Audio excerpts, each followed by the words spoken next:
Hello बच्चों, मेरा नाम दीपक कुमार है और मैं लेकर आया हूँ सोशल साइंस सामाजिक विज्ञान भूगोल की वर्कशीट नंबर 26। आज डेट है 3 सितंबर 2020 और ये वर्कशीट जो है कक्षा 10 के लिए है। और इस वर्कशीट का टॉपिक है विनिर्माण उद्योग। बच्चों, हमने पिछली वर्कशीट में भी ये विनिर्माण उद्योग के बारे में पढ़ा था, तो आज हम उसी को कंटिन्यू कर रहे हैं कि भाई विनिर्माण उद्योग के लिए हमें क्या क्या ज़रूरत पड़ती है। देखते हैं क्या है वर्कशीट में। तो बच्चों, वर्कशीट में सबसे पहले हमें एक डायग्राम बना करके दिखाया गया है। इस डायग्राम में सबसे ऊपर दिया गया है कच्चा माल प्राप्त करने की लागत। दूसरा दूसरा ऑप्शन है, दूसरा पॉइंट दिया है उत्पादन की लागत, और तीसरा है वितरण लागत, चौथा है उद्योग स्थापना का निर्णय। तो ये बच्चों, ये 4 पॉइंट हमें दिए हैं। ये 4 पॉइंट किस लिए दिए गए हैं, देखते हैं। उद्योगों की आदर्श अवस्थिति के लिए। कि मतलब क्या है कि भाई हमें अगर कोई उद्योग लगाना है तो हमें ये 4 चीज़ों की आवश्यकता पड़ती है। कि भाई कच्चा माल हमें प्राप्त करना है तो उसके लिए हमें पैसों की ज़रूरत पड़ती है, पैसा देना पड़ता है। कच्चा माल प्राप्त खरीदने के लिए पैसों की ज़रूरत पड़ती है। दूसरा क्या है, उत्पादन करने में हमें कुछ पैसा लगाना पड़ता है अपनी तरफ से, तो वो उत्पादन की लागत कहलाती है। तीसरा क्या है, वितरण लागत। कि भाई हमें जो अपना कच्चा माल, पक्का माल में हमने जो बदला है उसको बाज़ार में जो हमें बेचना है जा कर के, तो उसको कहा जाता है वितरण की लागत। फिर क्या है, उद्योग स्थापना। कि भाई हमें उद्योग अपना लगाना है तो उस पर जो खर्चा आएगा या उद्योग हमें जो लगाना है वो कहाँ लगाना है, ये हमें देखना पड़ता है। तो देखते हैं क्या है पैराग्राफ में। तो बच्चों, पैराग्राफ में दिया है, स्टार्ट ऊपर से करते हैं स्टार्ट। कि भाई उपरोक्त प्रस्तुति उद्योगों की स्थापना के पीछे जरूरी स्थिति को बताती है। कि भाई हमने जो ऊपर पढ़ा है ये क्या बताता है हमें, ये बताता है हमें उद्योगों की स्थापना के बारे में। कि भाई हमें अगर अपना उद्योग लगाना है तो ये चारों चीज़ों की होना हमारे लिए बड़ा आवश्यक है। इनके बिना हम उद्योग नहीं लगा सकते हैं। फिर आगे देखते हैं, उद्योग की स्थापना कच्चे माल की उपलब्धता, श्रमिक, पूंजी, शक्ति के साधन, बाजार आदि की उपलब्धता से प्रभावित होती है। कि भाई उद्योग अगर हम लगाते हैं तो हमें कच्चे माल हमें आसानी से मिल सके, ऐसी जगह हमारा उद्योग होना चाहिए। दूसरा क्या है कि भाई हमारा उद्योग ऐसी जगह हो कि जहाँ से हम आसानी से श्रमिकों को काम पर लगा सकें। तीसरा क्या है कि भाई हमें आसानी से पूंजी मिल सके।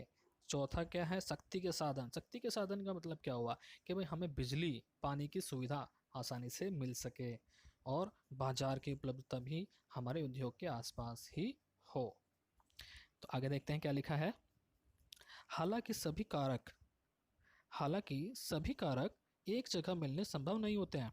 कि भाई ये सारे जो कारक हमें दिए हैं, कच्चा माल दिया है, श्रमिक दिया है, पूंजी दिया है, शक्ति का साधन दिया है, बाजार की उपलब्धता दिया है। कि भाई ये सारे के सारे कारक एक जगह मिलना संभव नहीं है, ये इन्होंने पहले बता दिया है।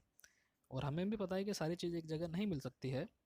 कुल मिलाकर उद्योग की स्थापना के लिए वही जगह उपयुक्त होती है जहाँ इनमें से ज़्यादातर कारक मिल सकें। कि भाई सभी कारक ना मिले लेकिन ज़्यादातर कारक हमें मिल जाए, तो ऐसी जगह हम अपना उद्योग लगाना पसंद करते हैं। या फिर अगर हमें कोई कारक मिल रहे हैं तो वो कम कीमत पर मिल सके, तो ऐसी जगह जगह पर हम अपना उद्योग लगाएंगे। आगे क्या दिया है कि औद्योगिक प्रक्रिया के साथ साथ शहरीकरण भी होता है।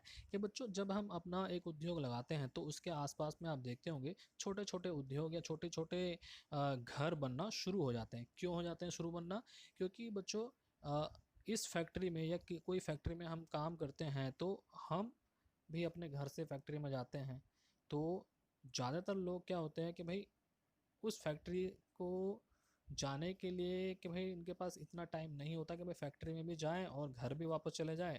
तो वो क्या लोग करते हैं कि भाई फैक्ट्री के आसपास में ही अपना घर ले लेते हैं। भाई कोई गांव से आकर के काम कर रहा है शहर में आकर के, तो वो क्या करते हैं भाई, गांव में बार बार ना जा करके वो शहर में ही बस जाते हैं या उद्योग के आसपास में ही बस जाते हैं, जिससे क्या होता है, शहरीकरण होता है। उद्योगों के आसपास शहरीकरण होता है।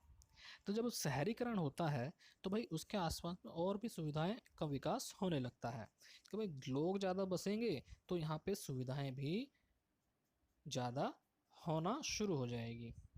जैसे भाई कि हमारे आसपास में जो लोग रहते हैं तो उनको बहुत सारी चीज़ों की ज़रूरत पड़ती है, खाने पीने की और स्वास्थ्य सुविधाएं और बिजली पानी की सुविधाएं, ये सब चीज़ों की आवश्यकता पड़ती है।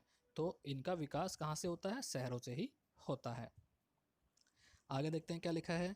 कई बार तो बाजार, यातायात की सुविधा, ऊर्जा आपूर्ति को देखते हुए उद्योग शहरों के नज़दीक लगाए जाते हैं, कि भाई उद्योगों को ऐसे शहरों के नज़दीक लगाया जाता है जहाँ पे हमें बाजार मिल सके, या यातायात की सुविधाएं मिल सके, या ऊर्जा आपूर्ति मिल सके। ऐसी जगह पे हम अपने उद्योग लगाते हैं कि भाई हमें बाजार ढूंढना ना पड़े, आसानी से हमें बाजार मिल जाता है शहरों में, और यातायात की सुविधाएं मिल जाती है। कच्ची पक्की सड़कें यहाँ पर मिलती हैं, कच्ची सड़कें गांव में होती है, तो गांव में अगर हम अपना उद्योग लगा देंगे तो फिर हम शहर में जाने के लिए हमें पक्की सड़कें चाहिए होती है, और गांव में बाजार भी नहीं मिलते हैं फिर इतने अच्छे, जो कि हमारे उद्योगों से निर्मित वस्तुओं को खरीद सके। तो लोग क्या करते हैं, बड़े उद्योगपति अपना उद्योग ऐसी जगह लगाएंगे जो शहरों के आसपास पर हो, जहाँ से आसानी से बाजारों में सामान को, माल को पहुँचाया जा सके लोगों तक। आगे देखते हैं। शहरी सुविधाओं से लाभ उठाकर उसके आसपास ही उद्योग केंद्रित हो जाते हैं, कि भाई शहरों से ये जो सारी चीज़ें हमें मिलती है, बाजार मिलता है, यातायात की सुविधा मिलती है, ऊर्जा आपूर्ति के साधन मिलते हैं, इनको देखते हुए ही शहरों के पास ही उद्योग क्या हो जाते हैं, बस जाते हैं, केंद्रित हो जाते हैं, जिसे क्या कहा जाता है, समूहन बचत। इसको क्या कहा जाता है, समूहन बचत इसको कहा जाता है। और इसको इंग्लिश में क्या बोला गया है, एग्लोमरेशन इकोनॉमीज।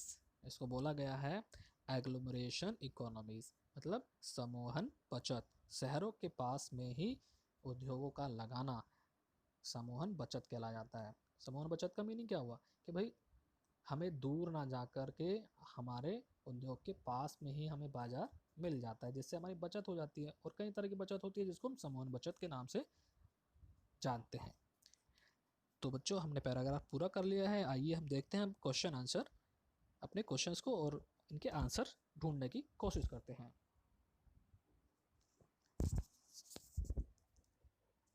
तो भाई पहला क्वेश्चन जो दिया है, उद्योगों की स्थापना के लिए कौन सा स्थान उपयुक्त होता है। तो बच्चों अभी हमने ऊपर पढ़ा है कि भाई उद्योग की स्थापना के पीछे बहुत सारी चीज़ें ज़रूरत पड़ती है। तो ऊपर क्या था, देखो ये चीज़ें हमें ज़रूरत पड़ती है उद्योगों की स्थापना के लिए। ये चारों चीज़ों की ज़रूरत पड़ती है उद्योगों की स्थापना के लिए। तो फर्स्ट क्वेश्चन का आंसर हम यहाँ से लिखेंगे। ठीक है बच्चों, बढ़ते हैं सेकंड क्वेश्चन की ओर। सेकंड क्वेश्चन में बोला गया है कि उद्योग जहाँ शहरीकरण को बढ़ावा देते हैं वहीं शहरों से उद्योग भी लाभ उठाते हैं। वो किस तरह से लाभ उठाते हैं, क्योंकि बच्चों इनको कई तरह की सुविधाएं मिल जाती है, बाजार मिल जाता है, यातायात की सुविधा मिल जाती है, ऊर्जा आपूर्ति के साधन मिल जाते हैं जो कि शहरों के नज़दीक होते हैं। तो इसका आंसर हम यहाँ से लिखेंगे सेकंड का। ठीक है बच्चों,